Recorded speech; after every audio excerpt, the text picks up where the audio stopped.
सगळ्यांची शॉपिंग करून दिली होती मिस्टरांनी आणि स्वतः मात्र काहीच घेतलं नव्हतं. तर म्हटलं चला मी तुम्हाला शॉपिंग करून देते आणि रविवार होता, ते येत नव्हते तरी जबरदस्तीने मी त्यांना शॉपिंगला घेऊन आले.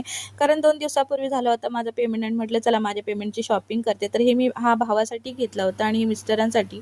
तर मी गेली 10 वर्षे जॉब करत होती, म्हणजे डिलिव्हरी होईपर्यंत जॉब केली होती आणि आता माझं बाळ 3 वर्षाचं झालं होतं आणि मग मी आता जॉबच शोधत होती. तर मी आत्ताच नुकते पोहे लावले होते हॉस्पिटलच्या बाहेर, पण तिथे काही जागा मिळाली नाही कारण प्रत्येकाची जागा ठरलेली असते आणि हॉस्पिटलच्या आतमध्ये काही लावू देत नाही. तर मला 10 वर्षाचा एक्सपिरियन्स आहे, तर त्यामुळे मला एक सर बोलले माझ्याबरोबर म्हणजे पर्सेंटेजमध्ये करशील का? तर सध्या त्यांच्याबरोबर मी वर्क फ्रॉम होम म्हणजे पर्सेंटेजमध्ये घरी काम करते, त्याचंच मला पेमेंट आलं होतं आणि मग म्हटलं चला मी शॉपिंग करून देते.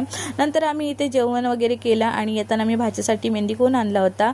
आता मला काही मेहंदी काढता येत नाही, तरी बोलत होती आज तू माझ्या हातावर मेहंदी काढून दे. आता वेडी वाकडी कशी तरी मेहंदी काढून दिली होती कारण तिला खुश ठेवण्याचा मी प्रयत्न करते. असा होता आजचा दिवस. सबस्क्राईब करा.